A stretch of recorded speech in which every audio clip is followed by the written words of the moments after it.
Hi, I'm Pete from Project Heaven, and I'm just going to do a quick video on sealants and jointing compounds, and just give you a quick rundown of the types of sealants that we use and I recommend, and which ones I prefer, and how you use them, what they're used for.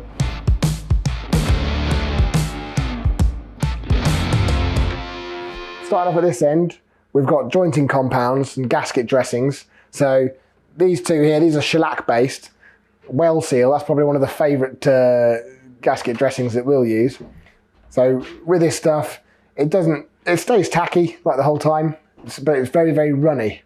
If you leave the lid just slightly ajar, it'll empty the whole contents onto the table overnight.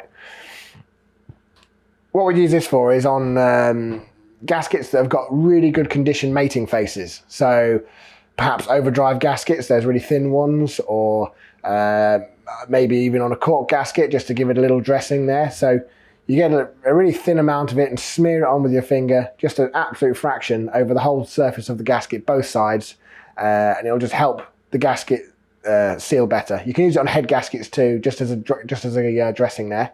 It's not good if you haven't got a gasket at all.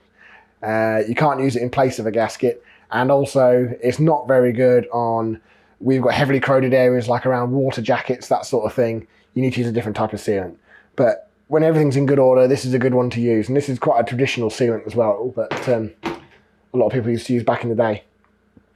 The next sort of sealants I'm talking about, flange sealants. So I've got a couple of different types here. This one's my favourite, Loctite 574. This one's orange in colour. You use this for well-machined faces that have no gasket. That's more of a modern thing, really. So more modern gearboxes and stuff like that. But they have to be perfectly machined, perfectly flat, so that when they're bolted together, you hardly even need a gasket anyway. It's only a very thin gap that it can bridge. It's really good stuff. Really good for gearboxes, really good for diffs. That's mainly what I'd use it for. 518 is a different version of it, it's red. Next thing I'll talk about is Hylomar. That's quite an old school sealant as well. Hylomar red can be quite useful.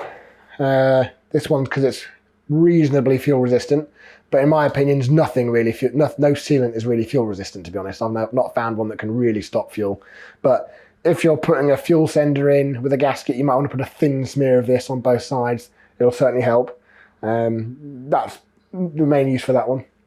Hylomar blue, this one stays flexible the whole time, and the times that I use this would be on the sealing rings on the bottoms of cylinder liners, like in Triumph engines, that sort of thing.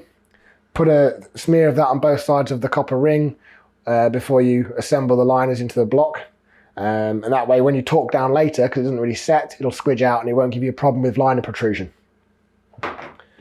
The next ones are sort of like the more common, cheaper sealants, like silicone sealants. Don't really use silicone sealant very much on anything. We'd use RTV sealant on stuff like sumps. So this one's quite a good one that's reasonably priced. So that's quite good for more modern stuff, really. But if you don't have a gasket, you could use this on the sump. The ultimate version of this would be this one, which is Loctite 5900. Pretty expensive stuff. I think it's something like 50 quid a tube, but it is pretty magic. You can bridge huge gaps with it. If you've got a sump that's made of tin, that's got a terribly battered edge on it, you could put this all over it and put it on. As long as you clean the faces first with some carb cleaner or brake cleaner, this stuff's brilliant. It also sticks very well, so you'd have to chisel it back off again afterwards, you know. And it's flexible. So this is really an ultimate one. I'd use this also on water jackets, just a thin smear on the gasket when I'm putting manifold gaskets on and things like that, so that stop water ingress there if it's got a bit of a corroded face. So this one's one of my favourite ones. Then there's cheaper versions of it which are similar, because I think this is polyurethane based, and you've got these like other polyurethane sealants.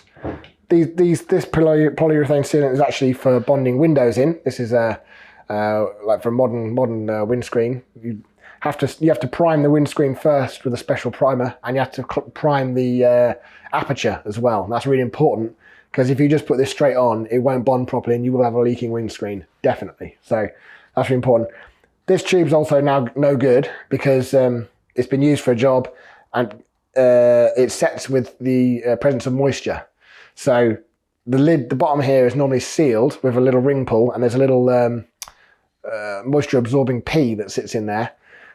And as soon as you peel that off and start using it, this will go off eventually. So that's rock hard now. Then Tiger Seal, that one's sort of good for what that's really used for is for joining gaps in panels before you paint. So where you've spot welded panels together on more modern vehicles, you'd use this around the edges just to seal that gap, stop moisture from getting in after it's painted.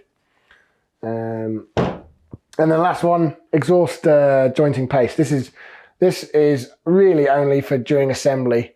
It's no good for sort of fixing holes or anything in exhaust. That it would last no time whatsoever. So yeah, and this sets. This is water based, so as soon as the car starts up and it gets hot, it sets.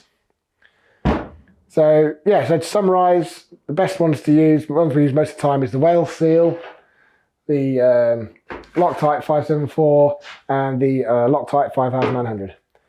Hopefully that's been helpful. If any questions, get in touch.